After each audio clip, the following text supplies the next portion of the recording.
Have you ever noticed how something as simple as getting up from your favorite chair can suddenly feel like climbing a mountain? The knees ache, the hips resist, the hands feel stiff, and the thought creeps in, is this how life will be from now on? Many people over 50 quietly accept this as part of aging. But what if I told you that the food on your plate might be fueling the very fire in your joints? For years, I've watched patients come to me, exhausted by their arthritis pain, convinced nothing could change. And yet, time and again, when we look closely at diet, the story shifted. I'm Dr. Brian, and welcome to Channel Wellness Blueprint Over 50. Today, we're uncovering 9 foods that may be stealing your mobility and your comfort. Foods that could be keeping you from the joy and freedom you deserve. When I first met Margaret, she was 68, a retired teacher with a gentle smile but eyes clouded by exhaustion. She told me her mornings were the hardest. By the time she managed to get out of bed and shuffle to the kitchen, her knees throbbed as if she had walked miles. She believed arthritis was her destiny, something she had inherited from her mother. But as we talked, one detail stood out. Margaret's pantry was stocked with colorful boxes and packages, frozen dinners, chips, cookies, and sodas. Convenience had become her companion, but also her enemy. The truth is, processed foods are not just empty calories. They are like saboteurs sneaking into the body, carrying refined sugars, unhealthy fats, and chemical additives that set the stage for inflammation. Imagine your joints as door hinges. With the right oil, they glide smoothly, quietly. But pour in sand and grit, and suddenly every movement is noisy and painful. That's exactly what processed foods do. They scatter grit into your body's natural system of lubrication. Research has confirmed this link. A 2018 study in Frontiers in Nutrition showed that diets high in processed foods are strongly associated with chronic low-grade inflammation, the kind that doesn't just flare up in joints but simmers constantly, damaging tissues over time. In arthritis, where the immune system is already misfiring and targeting the joints, processed foods pour gasoline on the fire. Then there are sugary drinks, sodas, fruit punches, sweetened teas. They may feel harmless, even refreshing on a hot day, but inside the body they act like tiny sparks igniting inflammation. The rapid spikes in blood sugar they cause trigger the release of insulin, and with it comes a cascade of inflammatory chemicals. Over time, these repeated surges are like waves pounding against a fragile shoreline, eroding joint stability and comfort. One of my patients, George, a 72-year-old grandfather, confessed he drank 3 cans of cola daily because it kept him awake. When he switched to water and herbal tea, not only did he lose 12 pounds, but the stiffness in his hands eased enough that he could once again build wooden birdhouses for his grandchildren. Refined carbohydrates fit into the same story. White bread, pastries, sugary cereals, they are stripped of their natural fiber and nutrients. Think of them as fast-burning fuel. They give a quick burst of energy, like throwing paper on a campfire, but leave behind smoke and ash. That smoke is inflammation rising silently inside the body. Whole grains, on the other hand, are like slow-burning logs. They provide steady energy without fanning the flames of arthritis. I often tell my patients this: the body is not a machine you fuel with just anything. It's a living garden. If you pour soda on your plants, they wither. If you feed them rich soil, clean water, and sunlight, they thrive. Your joints are no different. Now, making changes at 60 or 70 may feel daunting, but the results can be profound.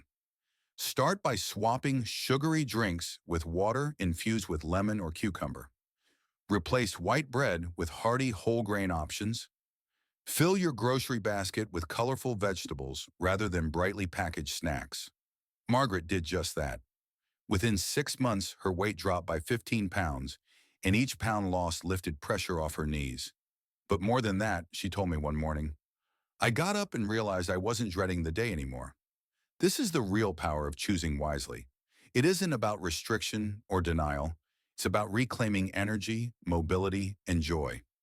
Processed foods and sugary indulgences whisper promises of comfort, but they deliver pain. By saying no to them, you're not depriving yourself.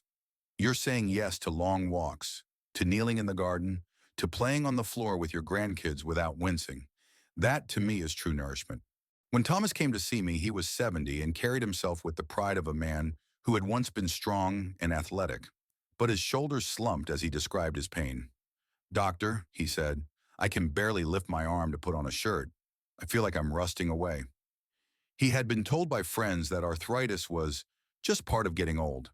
Yet as we looked at his eating habits, another picture emerged. Fried chicken 3 nights a week, bacon at breakfast, and steak most weekends. His body wasn't rusting from age alone. It was rusting from fuel that corroded him from the inside out. Fried foods are beloved for their crunch, but that golden crust comes at a steep cost.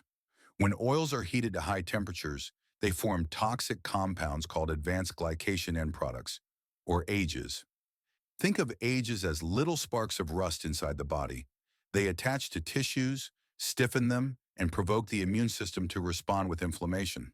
For someone with arthritis, where the immune system already treats the joints as a battlefield, fried foods are like sending in reinforcements to the wrong side. Every bite may add to the ache. Then there's the story of red meat. Rich in protein, yes, but also loaded with saturated fats that stoke the body's inflammatory fires. Imagine a campfire on a chilly evening. A small log provides warmth, but toss in heavy resin-filled wood, and the fire smokes and chokes.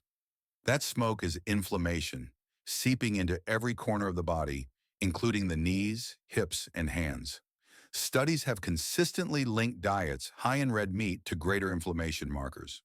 One analysis published in Arthritis and Rheumatology found that high consumption of red and processed meats correlated with more severe arthritis symptoms. Red meat also carries purines, natural substances that, when broken down, create uric acid. For many, uric acid passes harmlessly, but in some it crystallizes in the joints, sparking gout, a cousin of arthritis that feels like walking with shards of glass in your toes. I recall a patient, Linda, who swore her gout came out of nowhere. Yet her meals told another story: burgers for lunch and lamb chops at dinner. Once she embraced salmon, lentils, and occasional chicken instead, her flares became less frequent, and she regained the confidence to join her walking group again. Processed meats may be the harshest villains of all. Sausages, hot dogs, deli slices, and bacon are laced with sodium, nitrates, and preservatives. These additives not only raise blood pressure and strain the heart, but also fan the flames of joint inflammation. Think of them as wolves in sheep's clothing.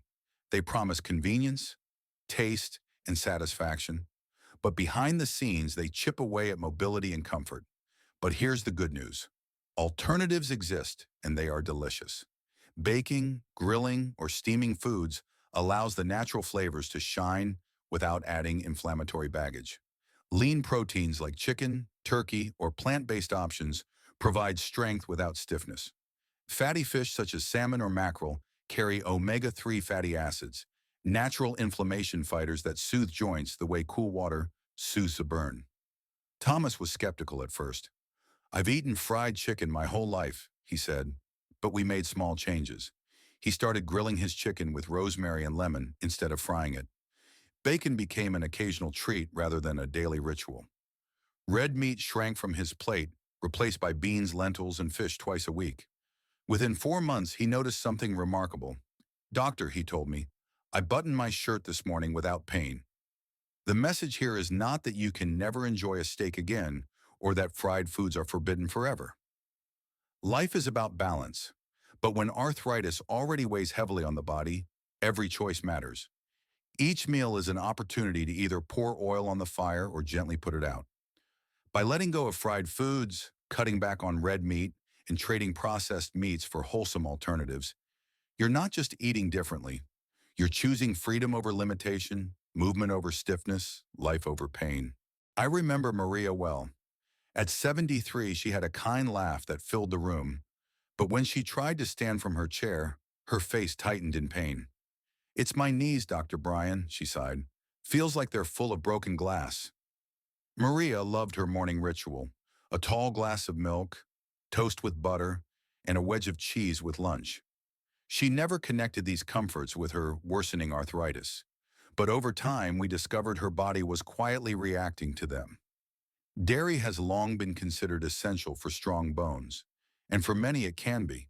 But for some people with arthritis, proteins in dairy, particularly casein and whey, act like mischievous sparks, provoking the immune system. It doesn't happen to everyone, but in those who are sensitive, dairy can trigger inflammation that deepens joint stiffness and pain. Imagine oiling a squeaky door hinge, only to discover the oil is making it creak louder. That's how dairy can behave in sensitive joints. And it's not only about proteins. Many dairy products also contain saturated fats, which encourage inflammation much like red meat does. This doesn't mean all dairy must be eliminated. Some people tolerate yogurt or fermented options very well, but for those whose arthritis seems to flare unpredictably, a simple experiment of reducing dairy for a few weeks can be surprisingly revealing. I've seen patients keep a food diary, tracking what they eat and how their joints feel the next day, and suddenly discover a pattern they never noticed before. Maria tried this, and within a month of switching to almond milk and plant-based cheese alternatives, she told me, "Doctor, I feel lighter in my knees. It's as if someone turned down the volume of the pain." Then there's sodium, the hidden troublemaker. High sodium foods are everywhere. Canned soups, packaged snacks, fast food meals. Sodium itself is not the enemy. Our bodies need it to function. But too much salt acts like a sponge, holding onto water, swelling tissues, and increasing the pressure on already aching joints. If arthritis pain feels like carrying a heavy backpack, sodium adds bricks to that load. I recall James, a retired bus driver, who adored his daily bowl of instant noodles. They were quick, cheap, and familiar. But when he came in with swollen fingers and ankles, his blood pressure was also sky high. The sodium in his diet was pulling water into his tissues and straining every joint. Once he cut back, choosing fresh vegetables and seasoning his meals with herbs instead of salt, he not only lowered his blood pressure, but also noticed his hands felt looser, more nimble. He even started painting again, a hobby he had abandoned years before because of the pain. The lesson is not about perfection, but awareness. Dairy and sodium may seem harmless, even comforting, but for those with arthritis, they can silently fuel inflammation and joint discomfort. The good news is that alternatives abound. Plant-based milks like oat, soy, or almond are widely available and fortified with calcium and vitamin D. Leafy greens, nuts, and fish provide bone-strengthening nutrients without the inflammatory baggage. Herbs, spices, garlic, and lemon zest can transform bland meals into vibrant dishes without relying on salt. Maria now starts her mornings with a smoothie made from spinach, almond milk, and berries. James seasons his meals with rosemary and thyme instead of a salt shaker. Neither feels deprived. In fact, they both tell me they feel empowered, in control of their health, not controlled by their pain. That's the deeper truth. The food we choose is not just fuel, it is medicine. And sometimes the simplest shifts create the greatest relief. I once had a patient named Robert, 76 years old, who came into my office with a cane tucked under his arm. "Doc," he said with a chuckle, "the cane makes me look distinguished, but I'd much rather walk without it." As we talked, I learned Robert enjoyed 2, sometimes 3 glasses of whiskey each evening. "It helps me relax," he admitted, and takes the edge off the pain. But what he didn't realize was that those nightly drinks were quietly tightening arthritis's grip on his life. Alcohol can feel like an old friend, warming, social, even comforting. But inside the body, it acts more like a thief. Excessive alcohol weakens the immune system, disrupts sleep, and fuels inflammation, all of which intensify arthritis symptoms. Imagine your joints as a town struggling after a storm. Instead of sending in repair crews, alcohol sends in looters, stealing away your body's ability to heal. And if you're taking medications, as many with arthritis do, alcohol can interfere, making the medicine less effective or worse, toxic. There's also the matter of weight. Alcohol is calorie-dense, yet it doesn't leave you feeling full. That means the pounds can creep up quietly, placing more and more pressure on already stressed joints. Every extra 10 pounds is like strapping a heavy bag to your knees, hips, and ankles. Over time, even small indulgences can add up to big burdens. But perhaps most striking is how alcohol stirs up inflammation directly. Studies, such as one published in the Annals of the Rheumatic Diseases, show that heavy drinking raises levels of C-reactive protein, a marker of systemic inflammation.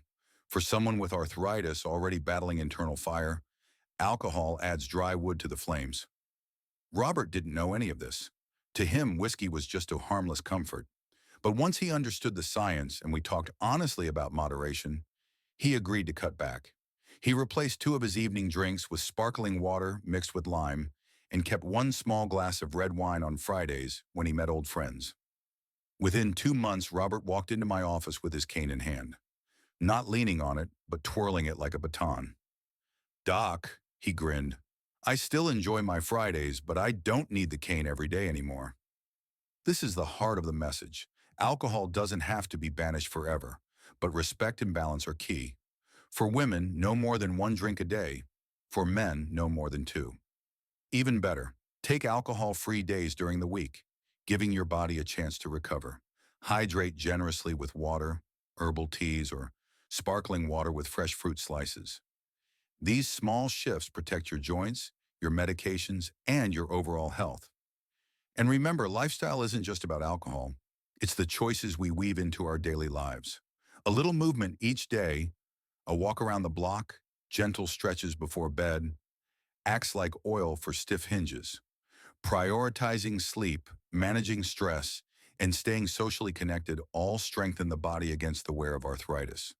Alcohol might feel like a quick escape, but true relief, true freedom, comes from nurturing your body with care. Robert still raises a glass on occasion, but he now raises it with awareness, gratitude, and control. That's what I wish for all of us. Not denial, but empowerment. To know that each choice is a step either toward more pain or toward more possibility. And even at 76, Robert proved, and so can you, it's never too late to choose possibility. If there's one truth I've learned after decades of caring for older adults, it's this. The body remembers every choice we make. Food is not just calories, it is conversation. Every bite tells your joints to either hurt or heal. You are not powerless against arthritis. By choosing whole, nourishing foods, by moderating alcohol, by stepping away from the culprits that inflame, you reclaim comfort and freedom. Age does not erase possibility, it deepens it. I'm Dr. Brian, and this is Wellness Blueprint Over 50. If this message touched you, please like, subscribe, and share it with someone you love.